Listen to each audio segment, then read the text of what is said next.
What an incredible conversation I just had with my new friend, Holly Andrews.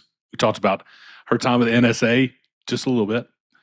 We also talked about her career now as a coach, someone that's helping women find value in the work that they're doing, helping them alleviate stress, helping them physically, mentally, spiritually.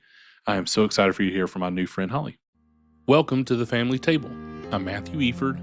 Join me as I speak with parents, caregivers, and family experts about the joys and challenges of family life. We'll share the stories, advice, and insights that will help you build a loving and resilient family. Pull up a chair and join us at the Family Table. Welcome, everybody, to Pillars of Purpose podcast. I am so excited today to pull up a seat at the family table with my new friend, Holly Andrews. And you're in for a treat with this conversation. Holly, for those who don't know you, if you're share just a little bit about you and maybe your family makeup. Yeah, absolutely. So there are four of us. It's my husband, David. He is an airline pilot with American Airlines. And then we have two kids, a 16-year-old son, Aaron, and a 13-year-old daughter, Charlotte. And they are amazing and, love being their mom. And then there's me. I am mom, obviously, kind of given our family situation. I am the keeper of all of the things. Okay. That happens when you have a spouse who's gone half the time. Somebody has to be the keeper. So that falls to me. My history, if you will, I worked for the National Security Agency for 17 years, started out as an entry-level language analyst. And then by the time I resigned 3 years ago, I left as an executive working in high-level AI machine learning operations programs. Wow. So it was quite a journey. And now, fascinating. Now I have made a complete and total pivot away from that for the last 3 years, and that's been great. Okay, so obviously I'm not going to ask you as many questions I would like to ask you about working with the NSA. I'm not going to do that. But so you make this transition out from a stable career with them, and what did you start doing 3 years ago? Yeah, so I pivoted into full-time health coaching. Wow. I had already been coaching a weight loss program at the time. Okay. That I had actually been through myself. But over the last almost 2 years, the Lord has led me to pursue more than just weight loss and holistic health, and particularly coaching people in high-level stress situations similar to what I was in. Okay. And helping them either continue to deal with that situation or helping them move out of it, whatever, they're needing at the time. Sure. So that's been kind of where I've been moving in the last couple of years. I love that. Okay, so you obviously have a very highly stressful job. And so what did you see when you kind of retrospectively look back over your 17 career with NSA? What did you see the impact of stress as a mom, as a wife, as an employee? Like where were you seeing that impact? Looking back, I see it in every single aspect of my life, physically, mentally, emotionally, spiritually. I mean, it impacted everything. And physically, about 6 years ago, I found myself at 350 pounds, just completely and totally in an unhealthy place. That's kind of where my journey started with all of this. Was just I realized like I had to get my physical health under control, because if I didn't, I wasn't going to see my kids graduate high school, much less college, or go on to get married and live their lives. And so my journey started with the physical health, with that weight loss, but that led to so many other things, right? I started to realize, and especially looking back, it impacted my mental health, right? I went through a period of depression 10 years ago, thankfully came through that. Okay. But I was not in a place where I could parent the way that I wanted to parent. I was parenting from the couch because I didn't have the physical energy to actually do stuff with my young kids. Sure. I was not emotionally healthy. as a wife, as a friend, as a mom, as even an employee, right? I my kids remember that time period when they were little and I was angry mom. Wow. Um, the frustrations, the stress, the anger, I was able to control all of that at the office because I kind of had to, right? That was Sure. my I had to control that. But then when I got to my safe space at home, it all just exploded all over my family. Mm. Um, so mentally, emotionally, not good. And then spiritually, I went through what I would call a spiritual desert for about a decade. Okay. Uh, not not seeking the Lord, not pursuing the Lord. And at the time, my entire spiritual life consisted of just kind of even off the cuff, Jesus help me. And that was it, Okay. right? So it impacted every single aspect. My husband, our marriage, we were really roommates at the time, like logistics. Everything became about logistics about the kids, who needed to go where and when and Sure. all of that. So that stress really seeped into the very core of who I was and impacted every single facet of my life. So there's a lot there, and I appreciate you sharing. I appreciate you sharing your story. It's very powerful to see where the Lord's brought you to. Yeah. So let's kind of take one thing at a time. So you go on this radical health transformation journey. Um, when you look back over that journey, where you are now, if you could give somebody advice that's on the front end of that, what advice would you give them? I would say, first and foremost, you got to get really honest with where you are, right? To me, there's like no moving forward unless you can be radically honest and take a really good hard look at your situation and where you are. And it's hard to do. Sure. It's very scary to do that. But I think that's where healing starts is just knowing, like, it's kind of like when we go somewhere and we have an address, but we don't know how to get there, right? We Yeah, turn on sure. our GPS, but the GPS has to know where you are right now in order to give you those directions. So you got to have that starting point. And I encourage everybody that I work with to do an assessment, get really radically honest with where you are. And then the next step is, what is the one thing that I can do? And just one, it might be really tiny, right? It might be a small thing, but what is one thing that I can do to get me that next tiny little step? Yeah, We don't want to overwhelm, right? If you try to jump in the deep end and do everything all at once, that almost never works. sure. It almost never works. And so, even if that means you need to go to bed 15 minutes earlier than you have been to start working on a sleep habit, right? Or you need to drink one extra glass of water instead of that extra cup of coffee. So, I'm talking really tiny, really small, but all those little tiny steps lead to really big Yeah. results. Yeah, the compounded interest of the Yeah, investment is dramatic. it is. Oh, so so then let's take it to you said something that stood out to me, that you and your husband became roommates. Mhm. That you kind of lived in this season of we're roommates, and it's all about the logistics of the kids, right? Yeah, Obviously, logistics have to take place. Our yeah. kids have to get places, especially before they can drive. But when you look back in that season, outside of just your physical health, is there anything that you could kind of go back to Holly and say, you need to see this, you need to hear this? Maybe for a couple that's listening to this that would kind of consider themselves as roommates, any advice that you would have there? Yeah, I mean, I think it goes back to that being radically honest, right? Like, I wasn't willing to have the conversations with my husband that needed to be had. Either I didn't have the mental capacity at the time, I didn't have the brain cells to do that, Sure. or I was actually too scared to engage in those conversations that needed to Mhm. be. Once once I started to get my physical health under control, the mental and emotional health followed that, right? I got rid of the brain fog. I started to come out of this darkness, I guess. Yeah, I Sure. would call it, right? And then I started to realize, okay, like I really am safe to have these conversations. He's my husband. He loves me, right? I think at some of those points I had maybe convinced myself I either wasn't worthy of his love or he didn't really love me as Okay. much as as he clearly does. But he was my biggest supporter through all of that. When I went to him and I said, I've got to do something. And he said, you do, like he knew.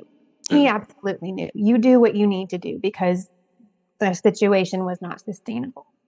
So then we began to be able to have those conversations, even to the point where, okay, on days that you're not flying, I need you to figure out dinner, Okay. right? Something Yeah. just as simple as that. Like take that kind of mental load and you handle the days. Like you're home, you handle dinner. Either we're going to go pick something up or you're going to cook and you're in charge of thawing the meat and whatever. That was such, I know it seems so small, but it was such a monumental step Sure. in kind of bringing us back together and bringing us back to being helpmates. Love that. Yeah. Yeah, So, I love that perspective, and it's the vulnerability of the relationship yeah, because you said like I need your help, and that's a vulnerable place to be, right? We it, we want to be self reliant, we want to be self sufficient, but there's so much about our relationship with our spouse that is, no, I need your help in this moment. Sometimes I need it more than others, but the transparency to say like this is kind of me, raw and open, and I need you in this moment. What a gift you gave to your family, right? yeah, Because you look at where you are now, and it's vastly different, and the relationship that you have with your kids. So let's talk about like now. Talk about where you see your family different than it was 10 years ago. Can you tell us about like daily activities, things that your kind of rhythm as a family where it's different? yeah. I mean, it's completely different in terms of, before everything the morning was about we got to get out of the house because I've got to drop you guys off at the before care so that I can get on the highway so I don't get stuck in traffic so I can get to the parking space and not have to take the shuttle into the building and get my 8 hours in so that I can turn around in the afternoon and do it all over again. Yeah, And it was always stressful. It was always very rushed. And now I'm able to make my kids lunches in the morning and realize that that is a privilege. yeah, And my son is 16, he's a junior, and I get that privilege for another year and a half, and that's it. Right. yeah, And even now in the mornings when sometimes it does feel a little bit rushed or busy, it's still, I remind myself, like, I prayed for this. yeah, This is a privilege, and I'm going to treat it as such. So, like, everything is completely changed. And my son's driving now, which is great. It's completely great. it sounds He takes amazing. them he takes them to school, but now, but even then in the mornings when I was still driving them to school, um, we were able to bring up the Bible app and do their morning, like their daily devotions on the Yeah, way to cool. school. And that was something that I had never done before, even though I, in theory, had the time to do it when we were still living in Maryland and I was working. I was still taking them to before care, but my mind was not there. Yeah, So just those little things, and being able to be home to do the homework with my daughter now yeah, cool. and not feel rushed and not feel crazy and have most of the time we know what we're doing for dinner now. I'm not going to say all of the time, right? But most of the time there's a plan and things happen and it's just there's so much more peace. Yeah. And what I love that you said that at least one of the many things is that there's some intentionality around what you're doing. Right there's so many times in my life that I feel like I don't have enough time, but I'm just choosing not to spend my time wisely. Yeah. And so when you look at you're managing stress, that's part of what you're doing now, helping coach. Let's talk about it for your clients, and then let's talk about it for your kids. So Okay. first off, for your clients, Where are you helping them? Where do you find? Obviously, we live in a very stressful culture, but where you find what kind of tips? Where do you find they're typically struggling with stress, and what kind of tips do you typically give them? Yeah. So a lot of it, and this is very broad generalities, right? Sure, Because everybody is unique and sure, every situation is different. But so much of it starts with they're tied to their desk all day long and they're not getting up and they're not moving. They're not giving their brain a chance to have a break. And, scientifically, as adults, our brains need breaks every 90 minutes. okay, And so we need 15 to 20 minutes every 90 minutes to get up, move around. That's when our brains, it's called an ultradian rhythm. We all know about circadian rhythm, right? That's our okay, 24-hour cycle. But the ultradian rhythm is every 90 minutes. Our bodies need a break. So if you've ever heard, a teacher of adults say, class is going to run for about 90 minutes and then we'll have a break. That's why, yeah, right? Our brains need okay, that. yeah, yeah, yeah, Right? Our brains need that because they need a chance to file things away. They need a chance to do that filing. And then you'll notice if you've been working, and then you finally give yourself a break and you maybe walk down the hall to go to the bathroom or go outside and get a minute of sunshine, something will click and you'll have that creative spark, right? Something will click and oh, that's it, right? Well, that's because we've given our brains a break. So it could be something as easy as just set a timer and get up from your desk or whatever you're doing every 90 minutes. Go outside. That's another thing, especially where I used to work. You don't get to go outside very much. sure, So be intentional about getting up and going outside and standing in the sunshine for 5 minutes, right? That's really important for our overall health, for our circadian rhythms. Uh, Water, right? We sit at our desks, we drink our coffee, and we forget about how important water is. So, working with clients on helping them keep track of how much water they've been drinking. okay, And that is totally individual. Some people like the apps.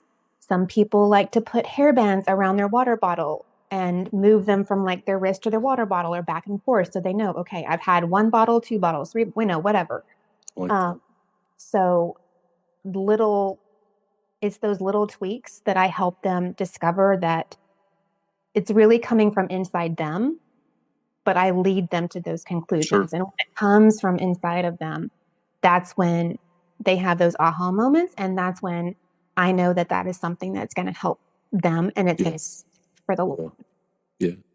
Okay, so now let's take it to the kids side. So as a mom, we have a bunch of moms and a bunch of dads that listen to this, and they see their preteen, teenagers, even adolescents, that it just feels like they're just stressed out. Talk us through that. What advice do you give? What kind of practically have you done with your kids that you have found successful in specifically managing stress? Yeah. So we deal a lot with this with my daughter. My son is very independent and he goes up to his room and he does his thing and he never needs help. Well, he probably needs the help. He just never asks for it or wants it. Yeah. Right? So he goes and does his thing and he's good. My daughter, on the other hand, is almost the exact opposite of that. Okay. And so I'm wired very much like my son. So I've had to learn how my daughter is wired and how to support her in that. And so, one of the things that we do is they get home about 3 p.m. Okay. and she has half an hour to completely and totally decompress. She goes upstairs, she changes her clothes, she might listen to some music, whatever she needs to do for that half hour to just decompress from the day. She does have ADHD, so she's dealing with a lot during the school day, like keeping things in, Yeah. right? Trying to focus and follow. So that half an hour gives her a chance to just kind of, right? Like Okay. let it go. And if she needs a snack, she gets a snack, like that's totally, we've given her that time to do what she needs to do. And that has been really instrumental instead of go get changed and come back down and we're going to get on the homework. Yeah. Right. Right. So homework goes, in general, much smoother now, right? That we give her that time um, to help her manage whatever, whatever she's been dealing with that day.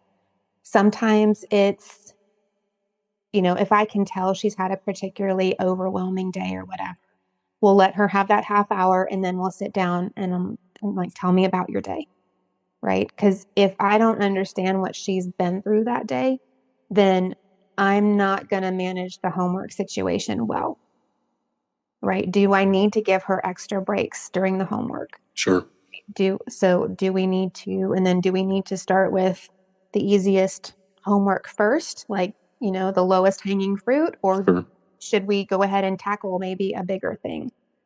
Um, so just really listening to what she's saying, learning to listen to her language, her verbal language, but also her body language has been very, very helpful in helping me help her.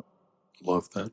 Yeah. I love that. Okay, so let's take a little bit of a shift here and talk about as a spouse that travels as much as your husband does, right?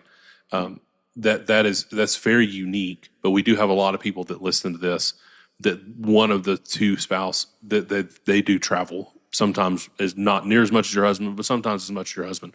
Right. When you look back at as you're navigating life as a wife, as a mom, and as a business owner now, what advice would you give out to other people that are hearing that? I know you shared earlier about having him being transparent, saying, I need your help when you're here to plan dinner.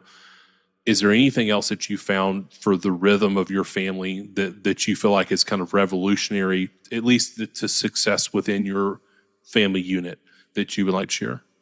Yeah. So one of the things that I often tell, because I do mentor new pilot wives who are Nice. new, at least new to American Airlines. They may Okay. not be new to the pilot life, but Sure. they're at least new to American Airlines. And so when you're brand new to an airline, I don't know if many people know this, but your pilot is the lowest on the totem pole, right? Okay. Everything is seniority based. Okay. You change an airplane, it's seniority based. You change, like you change from first officer to captain, it's seniority based. So every Right. time you make any of those moves, you're back at the bottom of the seniority Wow. for that, seat and for that aircraft. Okay. So it can be a real challenge, especially if they're like on call or, if they choose to fly. Sometimes they choose to try to like do all of their flying bunched together. Sure. Uh, so it's very different per family. But for us, one of the pieces of advice that I give to these, new to American Airlines spouses is let your pilot have the day after they get back from a trip as their down day, Okay. right? Because they don't, there is no such thing as a regular weekend typically in a Sure. pilot schedule, right? Like they may work Thursday to Monday. And so you may have a normal weekend, but they don't get a weekend. So give them, if they come home on a Tuesday, give them Wednesday as a decompression day, as a day to do whatever they need to do. Sleep in, run their errands. Just don't expect much out of them on those days. And so that once we started doing that, it was very helpful. Like it helped me release those expectations that I had. Like, okay, you're home. Like I need you to do Yeah. Yeah. Yeah. Yeah. all of the things. And like, no, like he's really tired. He needs a day off because pilots anyway, you're talking multiple time zones, you're talking late nights, early mornings, you're talking, so like their sleep is completely off. Who knows what they've eaten, right? Sure. And so their bodies and their minds, it needs a day. And so once we started doing that and adding in that rhythm, that really helped. It helped him recover. It helped me to release those expectations and know that, like, okay, that day after he gets back, I might be able to ask him to, like, stop by the grocery store and pick up some bananas, but, not like mow the lawn and cook the Yeah. dinner and, Yeah. whatever. Right. So that's, I think, one of my biggest pieces of advice in terms of family rhythms with families who have spouses that travel a lot. Love that. I love that so much. Okay, so Holly, we're kind of coming up to the end of our time, and I appreciate you sharing so much as you have. Two questions I kind of want to end on. Number one, I'm an avid reader, and if you look over your life as a mom, as a spouse, is there any book that you would recommend to our audience that's deeply informed you in your parenting or as a spouse? Yes. So this one was tricky. I had to spend some time thinking about this, and I am almost strictly an audiobook person, Okay. but I was looking back through my books that I've listened to over the last several years. And the one that stood out to me is a book called The Gap and the Gain by Dan. Oh yeah, yeah, yeah, yeah. And I've listened to that now probably at least 3 or 4 times. I love that. But it was very instrumental in looking at my own journey, right? Okay. Like for especially like when I was losing weight, like instead of when I would get discouraged that the scale didn't budge or maybe budged only half a pound instead of what I wanted it to, but Sure. like, okay, look back and see you've lost 50 pounds. You've lost, like Yeah. you're really good. You're so much better. Like you're so much further along than you realize.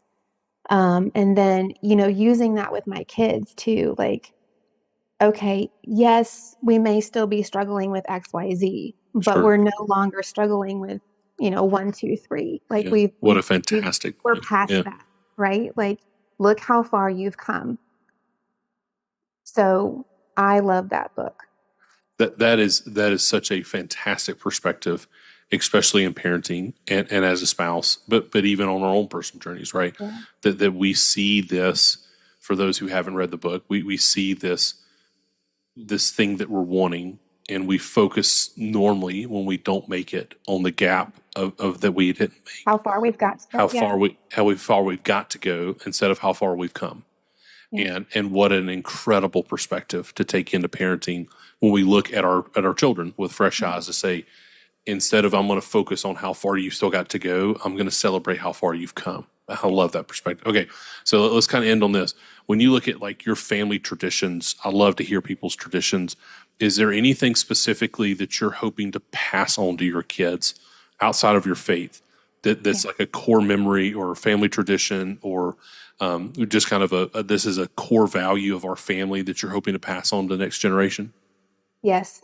So we're, you know, travel and specifically, like domestically, but also internationally, right? Yeah. I went on my first missions trip to Russia Okay. when I was 15, Okay. and that changed the trajectory of my life, Love that. right? So we haven't taken the kids on mission trips yet, but I think that's coming in the next year. Cool. But exposing them to other ways, other cultures, other viewpoints on how we live life, right? Outside of the typical American experience. Sure. So we we're traveling with them quite a bit, or as much as we can. So travel is definitely a core value. Like we love to take them to see the American beauty that we have here. In Yeah. fact, we just got back from a trip to Niagara Falls, Oh, nice. Yeah, right? we actually just had some friends go there. Yeah. It's very fun. So we just got back from there with them and showing them the beauty of God's creation in Yeah. there. But then also, like, we took them to Italy for spring break this year in Nice. celebration of my son's 16th birthday. Yeah, That's his cool. 16th birthday trip. So we mark milestones. We try to mark milestones with travel I and love that. expose them to various cultures and experiences that way. What a fun way to mark milestones, right? Because when I look back over my life, I remember trips. I remember trips that my family took, Yeah. and it's key moments, core Mhm. memories in my life are Yeah. those trips. So this is kind of way out in left field. Do you get tired of flying, being a pilot's wife? Like, are you tired of flying? Would you rather drive, or do you enjoy flying? No, I mean, I have been flying truly since I was young. My first international trip was I was almost 13. Okay. And I lived in Russia for 3 years, so I went back and forth quite a bit. Wow. So Yeah. I have traveled the world, and no, I don't get tired of it. In fact, I get anxious when I've gone like 3 or 4 months without going. So Okay. Oh, love that. As we end, Holly, thank you again for your time. Is there kind of any last piece of advice that you were hoping to share with our audience, whether it's parenting, whether it's personal health, whether it's as a spouse, anything you want to kind of end on? yeah, I think I would love to share that, if you're in a space where it feels dark, it feels heavy, or things are just crazy and not the way you want them to be, like, just breathe. Take a moment to breathe. I think that was one of my biggest mistakes was I just didn't breathe. I wasn't Mm, right? Breathe, be still, invite God into the mess, invite God into the crazy. He's not scared of it. He's not surprised by it, amen. right? You're not hiding anything by not talking to him about it. And it's invite him in. And even if it is the simple prayer is Jesus help me, right? He will. Yeah. He will. Yeah. Yeah. Incredible way for us to end. Holly, thank you for your time. Thank you, Yes. everybody, for pulling up a seat at the family table. We'll see you soon. Thank you for pulling up a chair at the family table. We hope today's conversation has strengthened the bonds that hold us together. Don't forget to follow the show to keep these heartwarming stories coming your way. If you found value in today's episode, please subscribe and share it with friends and family. And if there's someone whose family story you think would be a perfect fit for the show, drop their name in the comments. We would love to hear from you and bring more families to the table. Until next time, cherish those moments with your loved ones.